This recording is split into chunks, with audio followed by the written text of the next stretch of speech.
Hello po again. Good morning po sa lahat mga kababayan. Dito po 7:30 in the morning. At kamusta po kayo? At sa lahat na nanonood ng tanghali, magandang tanghali. At sa lahat po ng nanonood sa gabi, magandang gabi po. Sana nasa mabuti po kayong kalagayan lahat. At God bless po sa inyong lahat. At nanonood po kayo sa aking Juncorp vlog. Ngayon gusto ko po sana ipakita sa inyo yung weather ngayon dito. Ang kapal ng fog, nakikita nyo po. Ngayon gaya ng sabi ko sa isang vlog ko po, susunduin ko po again si Mrs. kasi uwi na po siya ngayon. Panggabi po siya sa hospital. So ngayon is 45 degrees Fahrenheit po lang ang temperature. So mga ano yan, 6 degrees centigrade sa Pilipinas. Kasi kagabi napakalamig, 20 degrees, mga minus 5 degrees centigrade sa Pilipinas yun. Tapos ngayon biglang uminit 45. So yung init at lamig, parang kanta na po, naghalo ngayon. So ngayon nagkaroon ng moisture, so kaya that's why meron kong makapalho yung fog. Kasi 45 dito, mainit na ho yan dito ngayon sa winter, December. So yan po, nakikita nyo po. Lahat po ba nakapamili na ng mga December gifts para sa ating mga mahal sa buhay? Of course.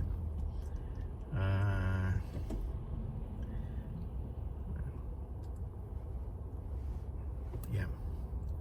Wala na po akong masabi tuloy. Yan, nakikita nyo. Dito naman ho sa Amerika madali naman ho mag-drive dito sa Amerika kasi basta sundin nyo lang lahat ang traffic rules. Hindi gaya dyan sa Pilipinas, kaya yung pedestrian, yung tao ang umiilag sa sasakyan, sila ang nagbibigay. Dito hindi pwede yun. Kailangan pag may tumatawid na tao, kailangan ng mintuho kayo, kung hindi huli kayo ng pulis kaagad kasi may camera all over the place dito, or may nagbabantay na pulis. Yan po. So speed limit kailangan susundin nyo lahat. Yan, hindi gaya sa atin hanggang makakalusot lulusot, ganyan tayong mga Pinoy, diba po? Yan, nakita nyo yung fog. Yan, papasok na po tayo sa Garden State Parkway. Ito yung parang ang Garden State Parkway para siyang NCLEX. Yan. NCLEX ba tawag doon o SLEX? NCLEX pala is ano pala yun, test ng nurse, ng examination ng nursing. SLEX ba tawag doon? Sa super highway. Anyway, eto na po, pasok na tayo sa parkway. Kita nyo, kapal ng fog. Ang visibility is probably 10 feet lang o 20 feet. So kailangan mag-iingat kayo kasi marami dito mga sira-ulo ring na driver, mga gigising ng tanghali, tapos gusto makarating sila sa trabaho nila in just 5-10 minutes, which is a 30-minute drive. Ganun dito. Maraming mga pasaway na mga driver. Yan, kita niyo po.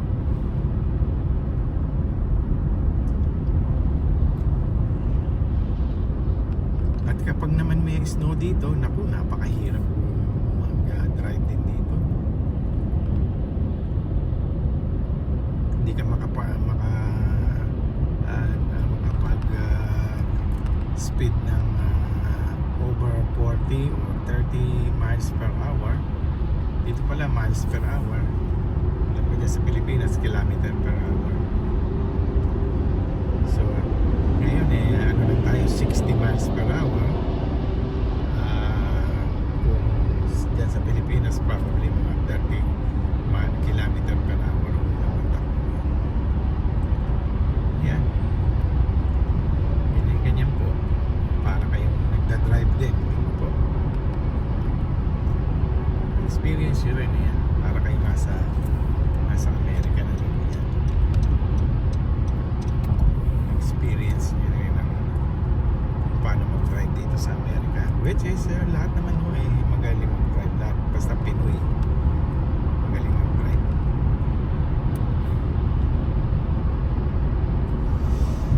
Police ba yun? Ay, hindi pala. Wala. New Jersey gas.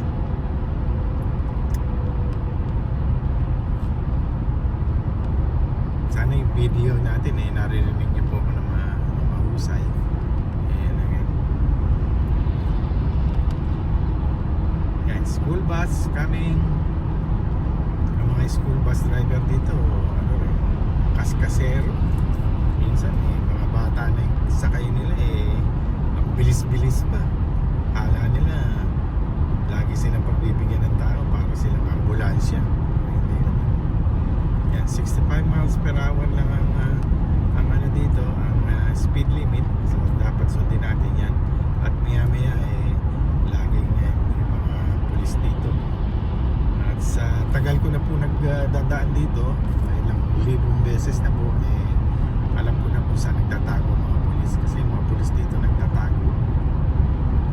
Yung highway patrol, state police, tatago yung mga yan. Pag na-tsempuhan ka, ticket ka kagad. Mahina sa yung $100. Tapos sa upper ka pa sa court. Kung gusto mo yung contest.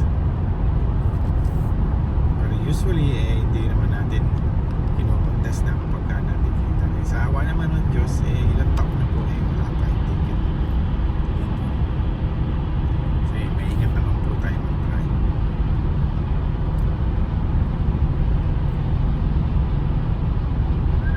Minsan may isang Pinoy sa ating bayan,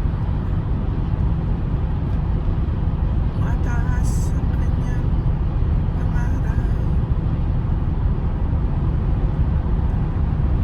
Kaya ngayon siya'y ng ibang bayan.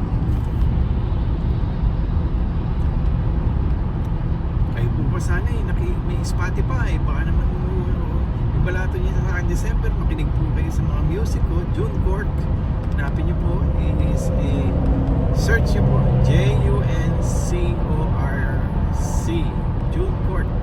Sana po makinig lang po kayo. Yun na po ang aking pamasko niyo po sa akin.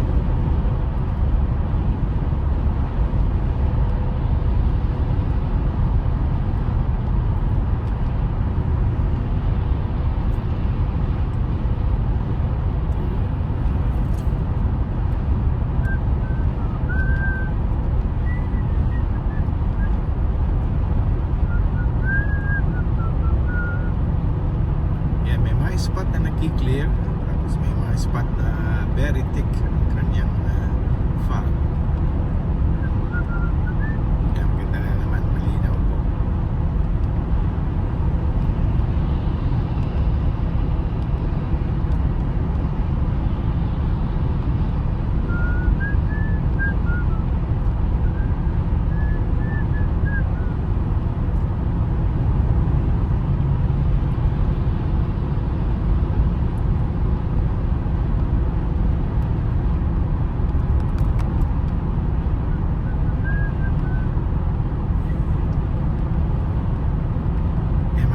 Sa kanan dyan, may mga nagtatago pulis dyan lagi.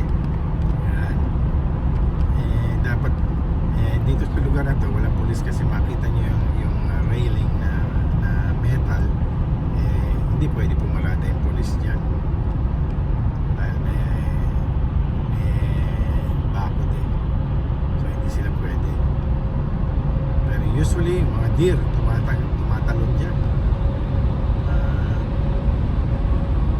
Yung mga deer naman sa ganitong panahon mating season nila, kaya parang nasisira ng ulo, lumalabas po lahat yung mga deer na yan.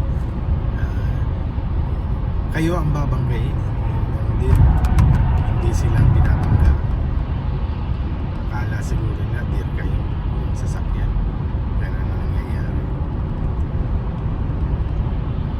At makita nyo naman marami ring roadkill, mga ibon, yung mga vultures, mga kumakain ng mga patay na squirrel sa kalsada, yung mga roadkill, tawag nga nila po.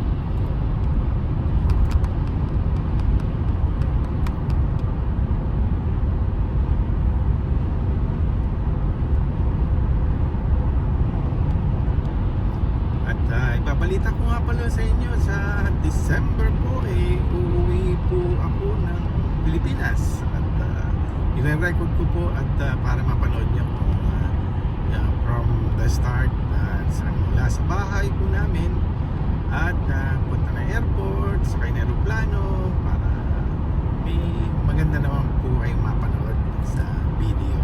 At sana po mag-ano po kayo, mag-like, comment, and mag-subscribe po kayo sa atin. Ang dami naman po na tumitingin lang tapos maalis na. Sana naman po pamasko nyo na po sa akin. Yan. So sabi ko nga po, at mag-ano po tayo, tawag dito, uuwi tayo ng Pilipinas. Lagi na lang sinasabi uuwi ng Pilipinas, pero ang bahay namin dito talaga. So uuwi ng Pilipinas, lagi ganun, mga Pinoy.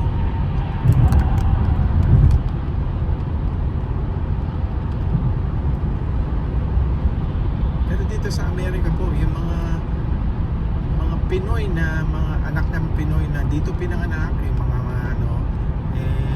ibang iba ugali ng mga Pinoy na galing ng Pilipinas na mga bata. Galing ng Pilipinas, puro magagalang. Dito naman po sa Amerika, yung mga anak ng mga Pinoy, pure blood Pinoy, iba na ugali nila, Americanized na sila. Talagang they speak out their minds, lagi assertive sila lahat.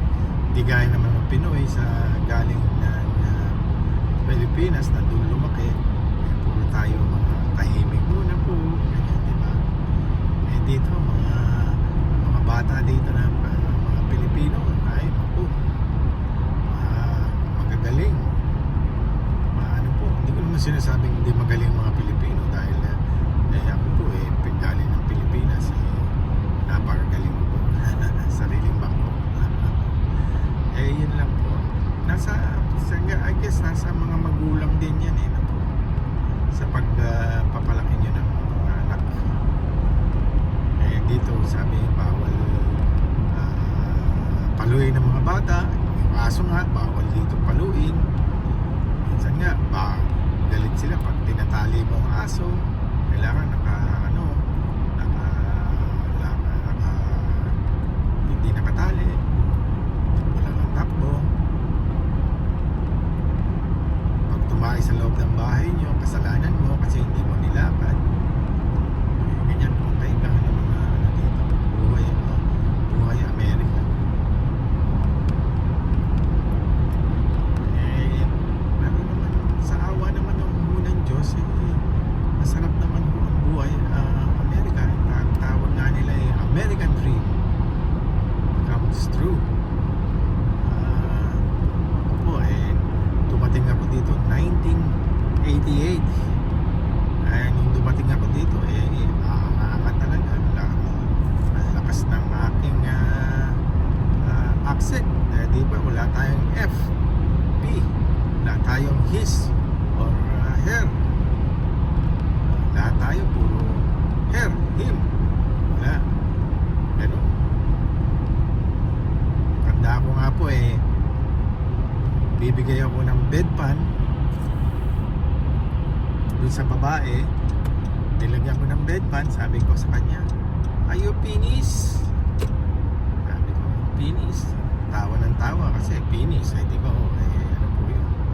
Yung organ ng lalaki. Sabi ko sa kanya, "Are you finished?" "Oh, I'm not a finished." "I'm a woman." Gagalit sila. Tsaka yung mga matanda sabi sa akin, "Can you get my pocketbook?" Di ba ang pocketbook sa atin is yung libro na binabasa, yung pocketbook. Ang pocketbook dito yung bag na maliit. Sabi ko, "There's no pocketbook here." "Yeah, it's right there." Ayan, nakakatawa. Marami po kwento mga ganyan lalo nang dumating ako dito. Ako, ang dami-daming mga kaangahan natin na tinatama. Yan, kailangan pagbibigyan niya na. Maraming driver dito hindi pagbibigyan niya. Yan, nagbi-build up na yung traffic dito. Sige po. At ikakat ko na po. At malapit na po tayo sa ospital. Gusto ko lang po yung makita yung aking fog na sinasabi nito para makita nyo. Dire-diretso tayo. Sana po next video yung ano naman, yung mag-prepare ako ng paano mag-prepare para pag makauwi ka na ng Pilipinas, marami rin kayo i-prepare. Sige po mga kabayan, God bless po sa lahat. Have a good day. Sana po kayong lahat masaya ditong darating na Pasko. At sige po.